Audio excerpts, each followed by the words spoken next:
আসসালামু আলাইকুম।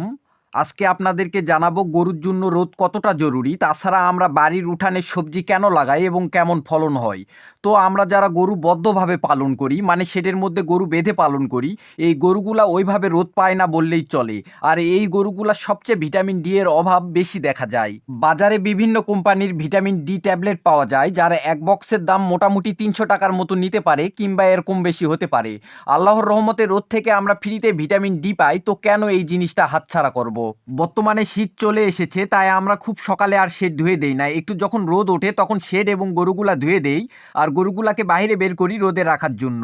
যেহেতু দীর্ঘদিন যাবৎ গরুগুলা শেডের মধ্যেই আছে, বাইরে বের করা হয়নি, তাই আজকে একটু বাইরে বের করলাম রোদে রাখার জন্য। গরু বাহিরে বের করলে তাদের ব্যায়ামও হয়ে যায়। বিশেষ করে গাভী গরুর জন্য ব্যায়ামটা খুবই জরুরি। আমরা অনেক সময় দেখি গাভীর গর্ভফুল আটকে যায়। এর অন্যতম একটা কারণ হচ্ছে ব্যায়াম বা হাঁটা চলাচল না করা। তাই সপ্তাহে অন্তত 2 দিন হলেও একটি গাভীকে হাঁটার ব্যবস্থা করলে খুবই ভালো হয়। এখন আসুন গরুর জন্য সূর্যের আলো জরুরি কেন। সূর্যের আলোতে ভিটামিন ডি আছে, যা গরুর সামগ্রিক স্বাস্থ্যের জন্য খুবই জরুরি। আবার তীব্র গরমে বেশিক্ষণ রোদে রাখা যাবে না, এতে করে গরু স্ট্রোক করতে পারে। ভিটামিন ডি গরুর হাড়কে শক্তিশালী করে, রোগ প্রতিরোধ ক্ষমতা বৃদ্ধি করে। তাছাড়া ভিটামিন ডি ক্যালসিয়াম ও ফসফরাস শোষণে গুরুত্বপূর্ণ ভূমিকা পালন করে। আমরা অনেক সময় দেখি পর্যাপ্ত পরিমাণ ক্যালসিয়াম দেওয়ার পরও কাজ হয় না। এর অন্যতম প্রধান কারণ হচ্ছে ভিটামিন ডি এর ঘাটতি। ভিটামিন ডি এর ঘাটতির কারণে ক্যালসিয়াম ও ফসফরাস সঠিকভাবে শোষণ করতে পারে না। ভিটামিন ডি দুধ উৎপাদন বৃদ্ধি করে।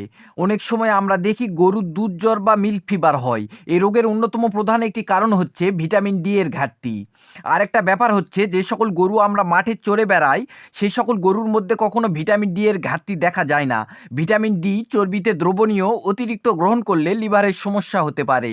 আবার অনেক সময় গাভী বাচ্চা দেওয়ার দীর্ঘ সময় পর্যন্ত বা বকনার পর্যাপ্ত বয়স হলেও হিটে আসে না। এর অন্যতম প্রধান একটি কারণ হচ্ছে ভিটামিন ডি এর ঘাটতি।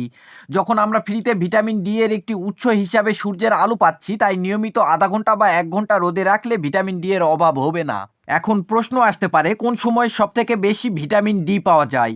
সকাল 10টা থেকে দুপুর 2টা বা 3টা, এই সময় সূর্যের আলোতে সবথেকে বেশি ভিটামিন ডি পাওয়া যায়। তো আমাদের বাড়ির উঠানের পাশেই একটু ফাঁকা জায়গা আছে, ওখানে আমরা লাল শাক, পুঁই শাক, পালং শাক এসব কিছু বুনে দিয়েছি। পাশেই সিমের মাচা তৈরি করে দিয়েছি। কোনো প্রকার কীটনাশক ছাড়া শুধু জৈব সার দিয়ে টাটকা ও ভেজালমুক্ত শাকসবজি খাবো বলে এই উদ্যোগ। তো আজকের মতো এখানেই। ভালো থাকবেন, সুস্থ থাকবেন। আসসালামু আলাইকুম।